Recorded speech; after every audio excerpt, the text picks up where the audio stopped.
Today on Comms by Kemp Outside, we're going to take a look at another great 2 meter, 70 centimeter mobile antenna. This is the half-wave Signal Stalk from Signal Stuff. We're going to get into it. Check it out.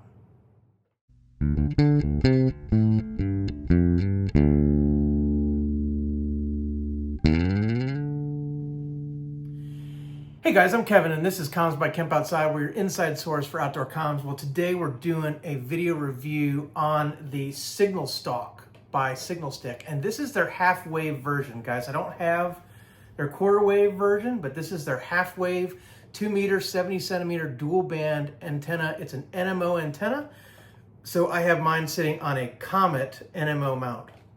Now, when you buy this antenna, because of shipping, you're going to have to assemble it, but it's really easy. There are a couple of set screws. They also send some Allen wrenches with it.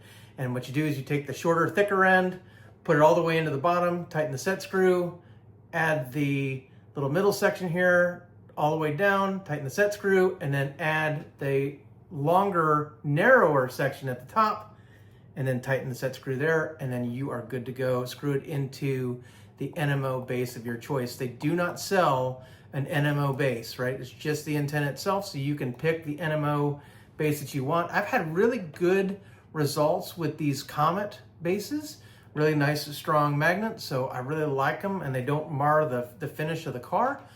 So I really like these mag mounts. I have the SO239 version for my Comet CA2X4SR that I really like as well, that I'm going to be doing a review of that antenna on this channel coming up here soon as well. But I really, really like this antenna. One of the reasons why I really like this antenna is that because of the nitinol feature, right, you don't even need a spring, right? It's very forgiving, just like the Signal Stick antennas. And guys, I recently reviewed the Signal Stick on the BNC mount. So if you haven't seen that video, check it out. I'm gonna put a link right up here where you can check that out. But this is a fantastic, fantastic antenna, but only for temporary use, right? Because the BNC is not a connector that's completely waterproof. And so this is not something that you want to just leave on the car and run in the rain and the snow and all that stuff. This is more like a fair weather, temporary use antenna, right? So if you want something a little more permanent, but you still want it in mag mount, you want something like an NMO type antenna. And whether you get the quarter wave or the half wave like this one, right? This is a much more weatherproof connection and a much more permanent mount. Now, the problem with this antenna is that it is so long, it doesn't fit on my car in the garage, which is why the Signal Stick on the BNC gets on the car more often than this one. But I really like it. Now, one of the things that I need to mention, right, is that nitinol, which is the metal that this antenna is made out of, is a really unique antenna in that you can bend it, right? And I don't want to break it, but it is pretty forgiving, right? You can whack this thing on tree branches or whatever, and it's always going to go right back to its standing position, except for when it's really, really cold. When it's really cold, below 14 degrees Fahrenheit, nitinol tends to droop. And I'm really, really excited to test this, guys. I'm going to Minnesota for Christmas. I'm going to my in-laws' place in Minneapolis, and I'm hoping that we get below 14 degrees Fahrenheit so I can take these things outside and just see what they do. So if I do that, I'm definitely going to make a video on Signal Sticks in Minnesota Christmas time weather to see what they do if I get the weather. If I don't get the weather, well, then I'll just have to wait till I'm up there next time. But in any case, guys, be sure that you're using this in warm weather environments, anything above like 15 degrees Fahrenheit, so that you're not having drooping antenna issues. Other than that, guys, it is a half-wave antenna, and there are some advantages to a half-wave antenna. And that advantage is gain, right? So this antenna advertises, according to Signal Stick, it has a 3 dB gain on VHF, 144 to 148 megahertz, and a 5.5 dB gain on UHF, that's your 70 centimeter ham band. Now, one of the things about this antenna is this is not a high power antenna, right? So they want you to stay under 50 watts of transmit power on this antenna, right? So it is not as high power as some of the other antennas out there. So that's just something to keep in mind. Since all of my mobile radios and all of my handhelds are definitely 50 watts or below, I feel like I'm safe. But if I was transmitting on high power, I would definitely want to limit the amount of high power transmission I'm putting through this antenna. They do say that the antenna is 40 inches long, and I don't doubt it. It is a tall antenna. But the real question is, how does it perform? Let's take it outside, let's slap it on the Kemp bus and do some SWR tests.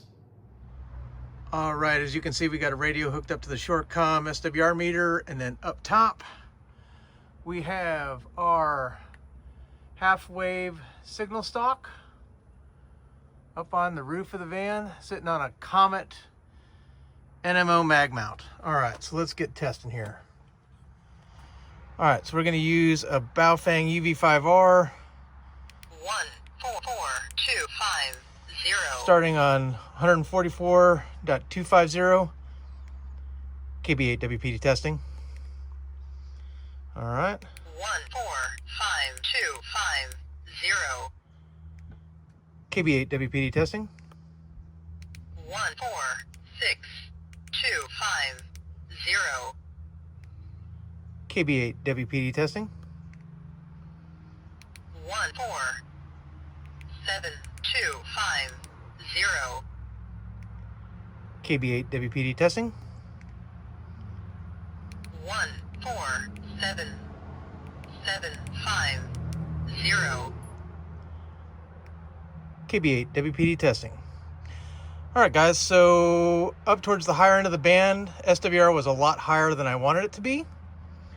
All right, let's go to 440, and we're going to start off at 430 megahertz, just a test. KB8 WPD testing. Yep, way high. All right, let's go to 43500. 435 megahertz, KB8 WPD testing. All right, it's coming down. 440 megahertz, KB8 WPD testing. All right, that is an SWR that I want to see. All right, let's go to 445.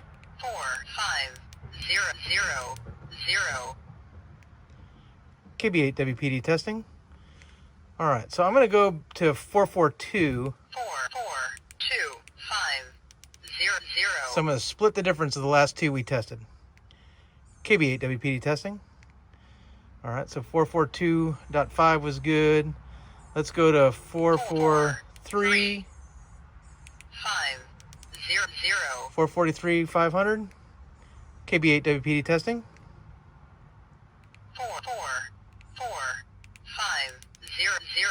444.5. KB8 WPD testing. Okay. 44550.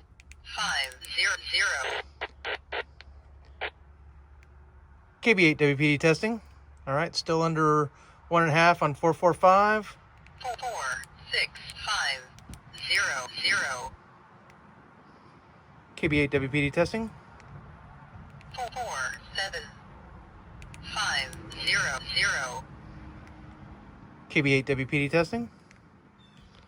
44850.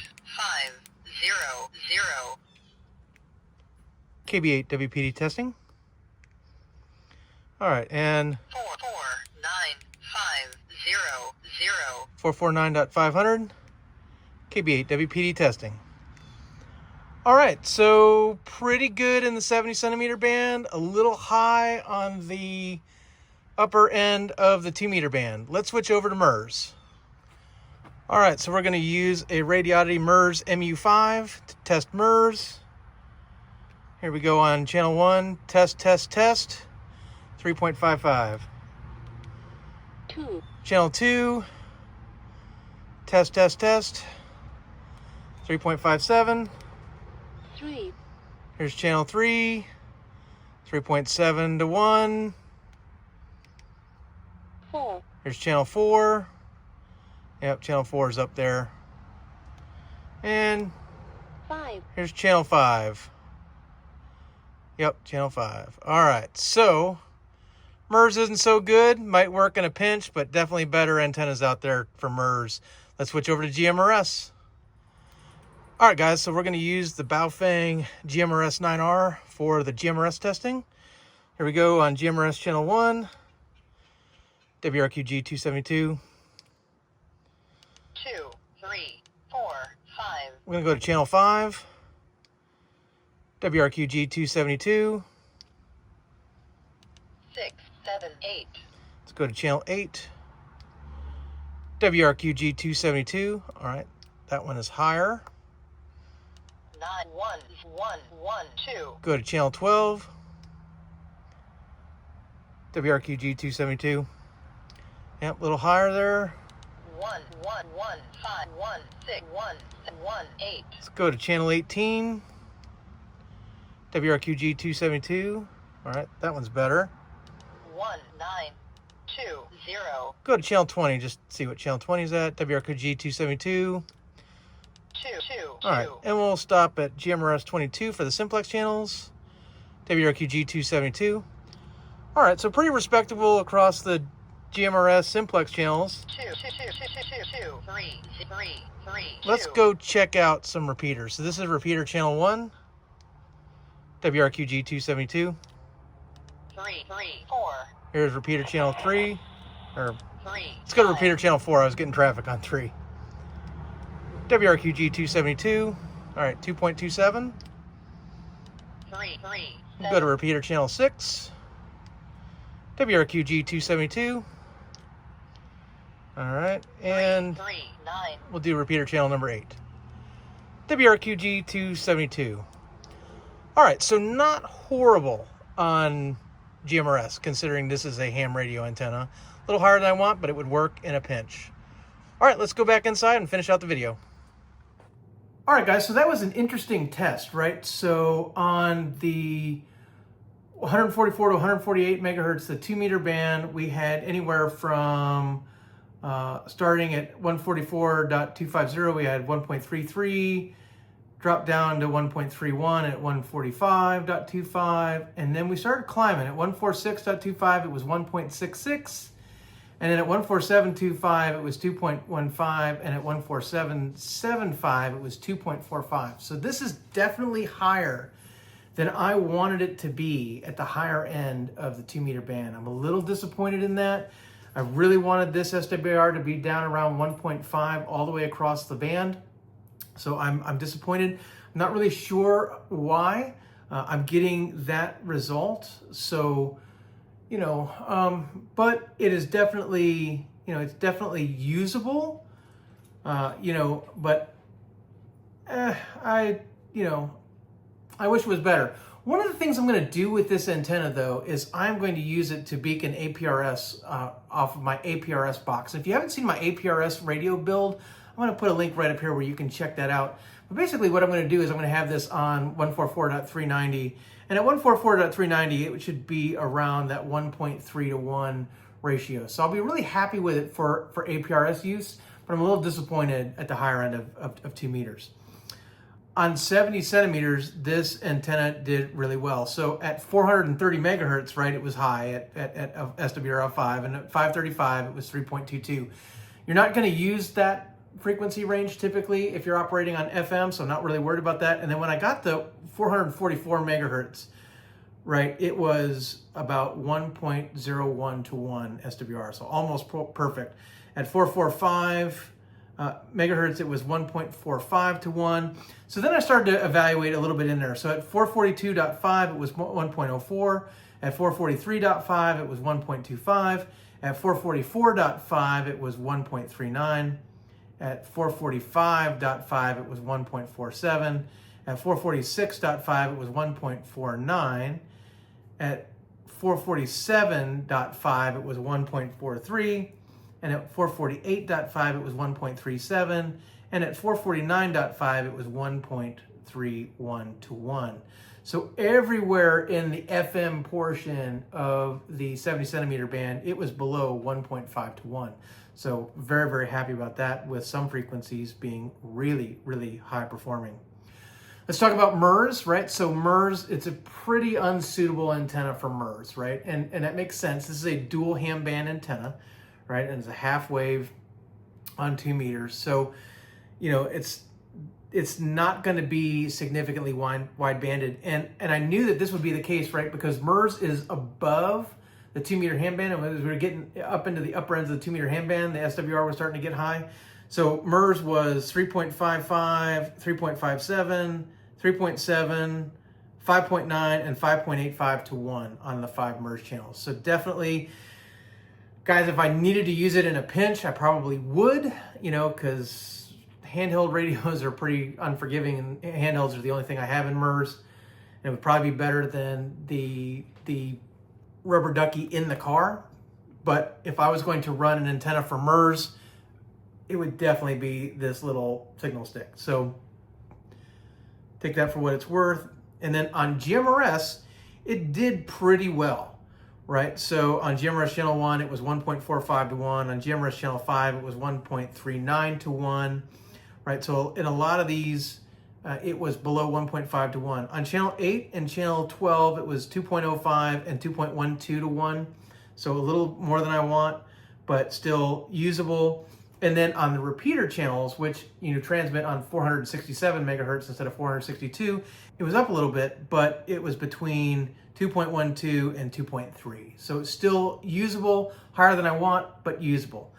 Right, so in general, I think that this is a pretty good dual band ham radio antenna. Definitely not suitable for MURS, would do okay on GMRS, but definitely better on UHF than VHF. But if I was using it for MURS, I would pick something else. If I'm using it on the lower end of 2 meters, I'd be pretty confident. But as I was starting to get up above 147 megahertz, between 147 and 148 megahertz, it's not as good as I want it to be. So just take that into consideration, right? And those were my test results. One of the things I want to do, guys, is I want to figure out how to test this on a nano VNA. One of my problems is that I'm going to have to figure out how to take the coax into consideration. So I'm going to see if I can calibrate it. I think what I'm going to do, and guys, I would love to hear your input on this, right? Because everybody says, oh, you've got to test, you know, right at the antenna feed point, right? Which is an NMO mount. So what I'm going to do is I'm going to get an NMO to SO239 adapter, right? That's going to sit on the NMO mount.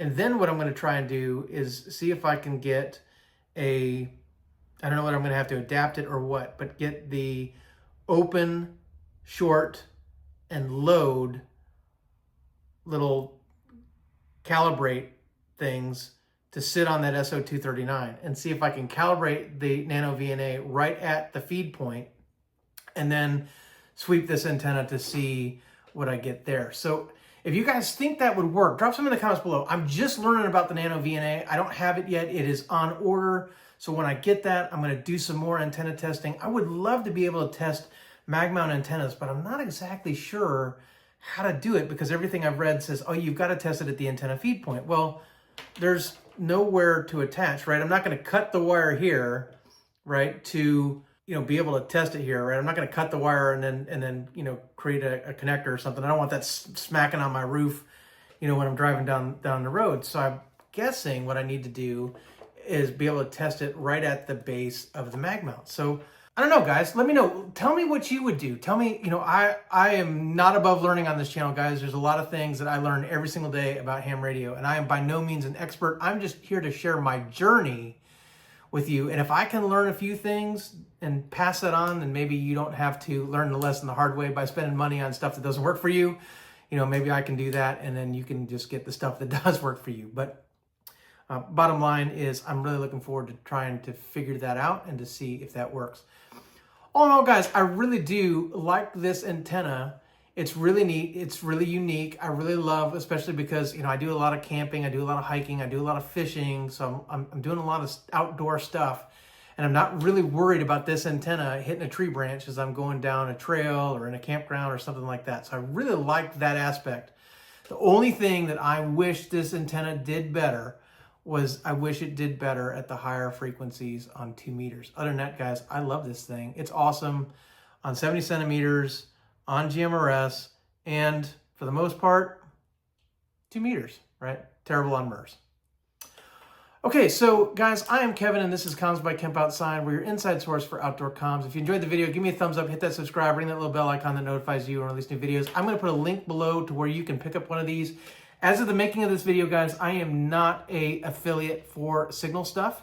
They do have an apply as an affiliate on their website, so I'm going to do that. So depending on when you watch this video, that link might be an affiliate link or it might not. If it is an affiliate link, guys, it doesn't cost you anything extra, but it's a great way to support my channel as I get a little commission on the sale. But even if I'm not an affiliate, guys, Signal Stuff does some great stuff for the ham radio hobby. They create ham radio study tools, I think, or exam tools. I think it's called exam tools.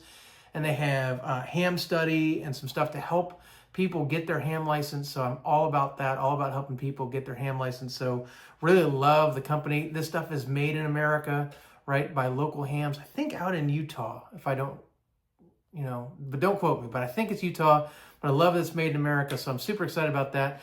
And when I get to Hamcation, if those guys are at Hamcation this year, I'm going to talk to them about my results at the upper end of 2 meters and see if they have any suggestions. I obviously don't want to modify the antenna because I don't want to affect any of the other stuff I've got going on. I really like how it's performing on GMRS, and I like how it's performing on 70 centimeters, so I don't necessarily want to modify the antenna, but we'll see what they say. Maybe they have something, maybe they have a piece of advice that'll work for me.